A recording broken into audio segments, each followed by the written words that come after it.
पिछले एपिसोड में हमने देखा था कि बातियान और बाकी सभी जूजिन टावर के अंदर आ चुके थे। वहां पर आने के बाद बातियान को नंबर 1 फ्लोर पर जाना था, तो उसके लिए उसे एक छोटा सा टेस्ट देना पड़ता है। अगर वो टेस्ट को पूरा कर ले तो उसके बाद बातियान टॉप फ्लोर पर जाकर जूजिन टावर के रह सकता है। वो टेस्ट बातियान के लिए ज्यादा मुश्किल नहीं था, बस कुछ फायर को कंट्रोल करना था, जिसे तो बातियान चुटकियां बजाते हुए कर लेता है। उसने सभी फायर को कंट्रोल कर लिया था, इस वजह से वो टॉप फ्लोर पर चला जाता है। वहां आकर तो वो बहुत ज्यादा खुश था कि ये जगह तो बहुत ही ज्यादा स्पिरिचुअल पावर से भरी हुई है। जिसके बाद वो वहाँ से जैस्मिन के साथ बाजार में जाने के लिए निकल जाता है। जिसके बाद यहाँ से ये एपिसोड शुरू होता है। तो इस एपिसोड की शुरुआत में बाजार में घूमने के दौरान बातियान का दो लोगों से पंगा हो जाता है। बातियान ने एक को तो उठाकर फेंक दिया था। वहाँ पर एक लड़की बची होती है। बातियान उससे कह रहा था, देखो अगर यहाँ पर तुम्हारे अंदर अकल होगी ना तो तुम यहाँ से अपना रास्ता नाप कर निकल लोगी, वरना फिर बाद में मुझे ब्लेम मत करना कि मैंने तुम्हारी हालत खराब कर दी। लेकिन वो लड़की कहती है, बहुत ही ज्यादा बोलता है तू, रुक अभी तेरी जुबान बंद करती है। इसके बाद वो अपनी फ्लाइंग स्वॉर्ड को लेकर सीधा उसे बातियान की तरफ ही भेज देती है। लेकिन बातियान उसकी फ्लाइंग स्वॉर्ड को बस एक ही उंगली के अंदर डिस्ट्रॉय कर देता है। उसकी फ्लाइंग स्वॉर्ड तो वहाँ पर गायब भी हो चुकी थी। जिसके बाद बातियान वहाँ पर अपना फॉर्मेशन बनाते हुए कई सारी स्वॉर्ड को उसके अंदर से बाहर निकाल लेता है। वो स्वॉर्ड जैसे उस लड़की की तरफ बढ़ रही थी, वो लड़की अपनी पावर का इस्तेमाल करते हुए शील्ड बनाती है ताकि वो उन स्वॉर्ड से बच सके। उसने बातियान के ये अटैक को तो रोक लिया था, लेकिन पीछे से बातियान आता है और एक ही हाथ से उठाकर बहुत ही जोर से उस लड़की को जमीन पे पटक डालता है। लेकिन वो जैसे लड़की को मार मार कर उसकी हालत खराब करता, तभी आसमान से बहुत ही ज्यादा गोल्डन स्वॉर्ड निकल कर बातियान के ऊपर ही गिर रही होती है। बातियान को समझ नहीं आता कि आखिर अब यहाँ पर कौन आ गया जो मुझ पर अटैक कर रहा है। ये कोई और नहीं बल्कि वही बंदा था जिससे पहले बातियान ने मार कर फेंक दिया था। वो दोबारा खड़े होकर अब यहाँ पर बातियान से फाइट करना शुरू कर देता है। उसने अपना फॉर्मेशन बना लिया था, जिस फॉर्मेशन के अंदर से ही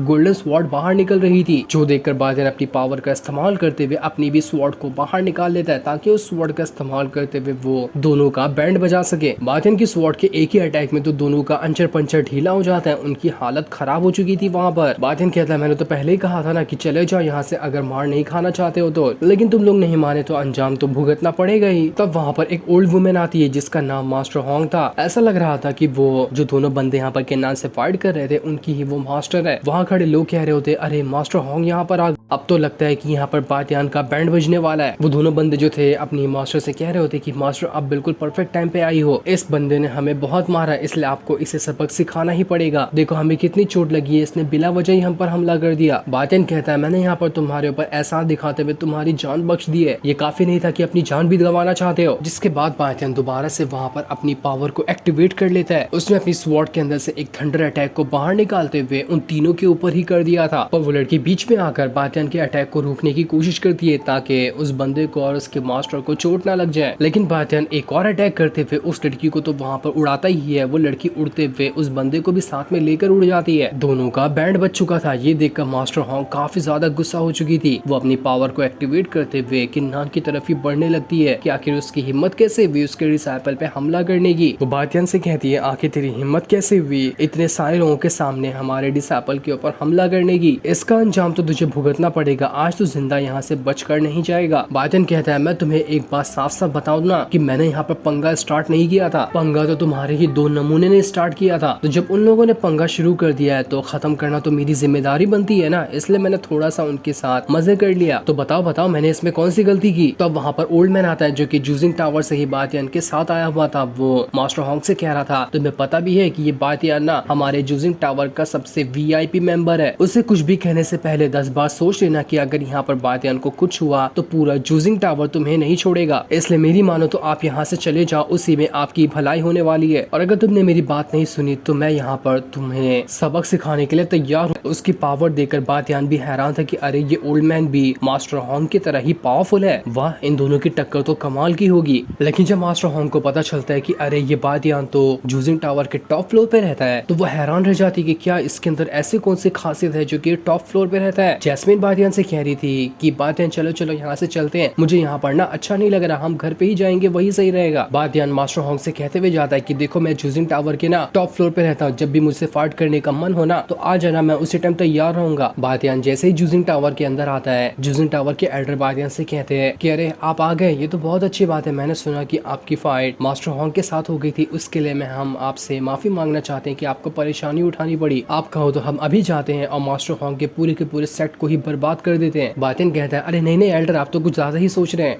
बस थोड़ी सी कहासुनी हो गई थी, इससे ज्यादा कुछ नहीं था, आप इस बात को भुला दो। वहीं पर एक बहुत ही ज्यादा पावरफुल बंदा भी खड़ा हुआ था जो कि काफी टाइम से बातियान के ऊपर ही नजर रखे होता है। वो जूजिंग टावर के एल्डर से कह रहा था कि ये बातियान है ना, वो कोई नॉर्मल बंदा मुझे बिल्कुल भी नहीं लग रहा। जब से ये पैदा हुआ तब से आज तक कि मैंने इसको देखते साथ ही इसकी जानकारी निकाली। शुरुआत में ये पावरफुल नहीं था, लेकिन अचानक से ये बहुत ज्यादा पावरफुल बन गया है। हाल फिलहाल अगर इसकी पावर का मुकाबला किया जाए ना, तो ये बिल्कुल मेरी ही तरह स्ट्रॉन्ग है। मैं अभी ना इस बंदे के बारे में और भी ज्यादा अच्छी तरह से जानकारी निकालना चाहता हूँ कि आखिर इसे इतनी सारी पावर कहाँ से मिली और आखिर इसका ओरिजिन क्या है। मैं इस बंदे के अंदर काफी ज्यादा इंटरेस्ट दिखा रहा हूँ, मुझे ये बंदा बहुत ही ज्यादा इंटरेस्टिंग लगा। इसलिए तो अब से तुम्हारा काम है कि तुम्हें इस बंदे के ऊपर ना बहुत ही अच्छी तरह से नजर बना के रखनी है। इसकी हर एक हरकत के बारे में डिटेल में जानकारी मुझे लाकर देते रहना, जिस पर वो एल्डर मान जाता है। दूसरी तरफ बात यहाँ टॉप फ्लोर पे आने के बाद अपना कल्टीवेशन कर रहा था। वो कल्टीवेशन करते हुए अपनी पावर को चारों तरफ लगाकर उनके साथ ही कल्टीवेट कर रहा होता है। लेकिन जैसे ही बातियान यहाँ पर कल्टीवेशन कर रहा था, थोड़ी देर बाद जैस्मिन आकर वहाँ पर बातियान से कहती कि अरे बातियान जल्दी से कल्टीवेशन के बाहर आओ, एल्केमी का कंपटीशन बस अब शुरू ही होने वाला है। इसलिए बातियान अपनी कल्टीवेशन को वहाँ पर रोक देता है और उसे रोकने के बाद वो भी कल्टीवेशन खत्म करके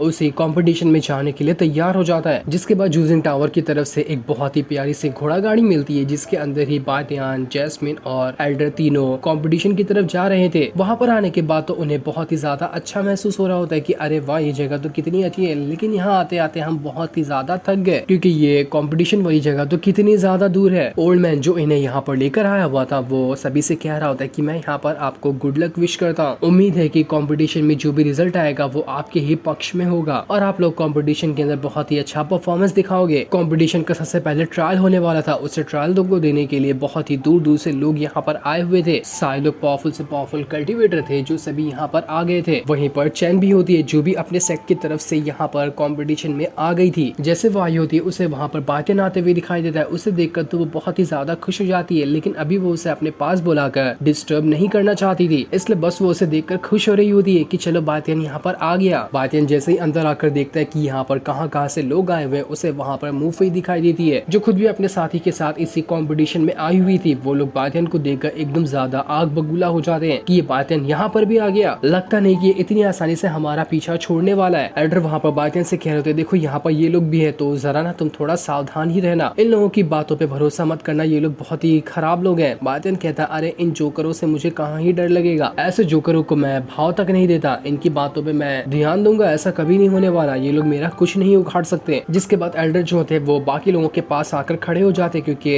बैटल अरीना के अंदर तो जैस्मिन और बातियान ही होंगे, वो दोनों ही यहाँ पर एल्केमी का कंपटीशन लड़ने के लिए आए हैं। एल्डर तो बस उनके साथ आए हुए थे। जितने भी दूर दूर से लोग यहाँ पर आए थे, सभी के मास्टर अपनी अपनी जगह पर जाकर खड़े हो जाते हैं और सारे डिसाइपल बैटल अरीना के अंदर आ चुके थे जिन लोगों को यहाँ पर कंपटीशन लड़ना है। जिसके बाद वहाँ पर एक और मास्टर आता है जो वहाँ पर आने के बाद किसी तरह का फॉर्मेशन सारे के सारे डिसाइपल के ऊपर बना देता है। जो लोग यहाँ पर कंपटीशन लड़ेंगे वो फॉर्मेशन काफी ज्यादा पावरफुल और स्ट्रॉन्ग लग रहा था। उसके अंदर से स्पिरिचुअल ऑरा बाहर निकल गए। यहाँ पर जितने भी लोग कंपटीशन लड़ने के लिए आए हुए थे सभी के ऊपर जा रहा होता है। वो गोल्डन ऑरा सारे लोगों को अपने गोल्डन ऑरा के अंदर ही कैद करते जा रहा था। किसी को समझ नहीं आता कि आखिर यहाँ पर ये हो तो हो क्या रहा है। बातें जैस्मिन से कह रहा था अरे नहीं तुम्हें घबराने की जरूरत नहीं है, ये यहाँ पर कुछ गड़बड़ी नहीं हो रही। देखो जो लोग भी यहाँ पर चीटिंग करने के लिए या फिर उनके पास कोई ऐसी चीज होगी जिस वजह से वो कंपटीशन में चीटिंग करते हुए इसे जीतने की कोशिश करेंगे तो उन लोगों को टेस्ट किया जाता है और जिसके ऊपर भी शक निकलता है ये जो गोल्डन ऑरा है व्हाइट में बदल जाता है। इस वजह से उन लोगों को कंपटीशन से बाहर निकाल कर फेंक दिया जाएगा। इसी वजह से मास्टर यहाँ पर सारे लोगों का टेस्ट कर रहे हैं कि कौन सही तरीके से कंपटीशन लड़ने आया और कौन चीटिंग करने के लिए आया है। कुछ लोग वहाँ पर ऐसे भी निकल जाते हैं जिनके ऊपर से ऑरा गोल्डन हटकर व्हाइट हो गया था, इसलिए उन्हें कंपटीशन से बाहर निकाल कर फेंक दिया जाता है। तब वहाँ पर मास्टर होंग भी आ जाती है। वो जैसे ही बातियान को देखती है उसका दिमाग फिर जाता है कि ये बातियान मुसीबत तो फिर यहाँ पर आ गया। उस टाइम इससे पंगा लेना थोड़ा बहुत भारी पड़ गया था। अब देखते हैं यहाँ पर ये कंपटीशन में क्या होता है, कहीं ऐसा ना हो जाए कि ये कंपटीशन भी जीत जाए यहाँ का। एल्डर वहाँ पर आगे आने के बाद सारे लोगों से कह रहे थे कि यहाँ पर तुम लोगों का सबसे पहला जो टेस्ट होगा ना वो फायर कंट्रोल का होगा। तुम लोगों को यहाँ पर अलग अलग तरह की फायर को कंट्रोल करना है। यहाँ पर मैं कुछ फ्लेम एरे बनाऊंगा, तुम्हें उसे पास करना है। जो भी पास करेगा वो ही इस राउंड को जीतेगा और जो पास नहीं करेगा वो यहीं से डिस्क्वालीफाई हो जाएगा। जिसके बाद वो एल्डर अपनी पावर का इस्तेमाल करते हुए पूरे के पूरे बैटल अरीना के अंदर ही आग लगा देते हैं। पूरा बैटल अरीना फायर से भर चुका था। वो फायर इतनी स्ट्रॉन्ग होती है कि कई सारे कल्टीवेटर तो वहाँ पर जलने लग गए थे। कोई भी उस फायर को कंट्रोल करते हुए वहाँ पर बर्दाश्त ही नहीं कर पा रहा था। सारे लोगों की हालत खराब होने लगती है। मास्टर मास्टर यहाँ पर भी नहीं रुकते, वो अपनी पावर को और ज्यादा बढ़ा देते, जिस वजह से फायर तो और ज्यादा बढ़ चुकी थी। कई सारे डिसाइपल जिनकी हालत खराब हो रही थी वो लोग खुद ही बचकर यहाँ से भागने की कोशिश करते हैं, लेकिन जो यहाँ पर खड़ा रहेगा वो ही इस राउंड को पास करेगा। बातियान जैस्मिन का हाथ पकड़ता है और उससे कहता है मुझ पे भरोसा रखो, कुछ नहीं होगा हमें। जिसके बाद तो बातियान उस आग में से ही चलकर आगे बढ़ना शुरू कर देता है। जो सीन दिखाते ही ये एपिसोड यहीं पर एंड हो जाता है। थैंक्स।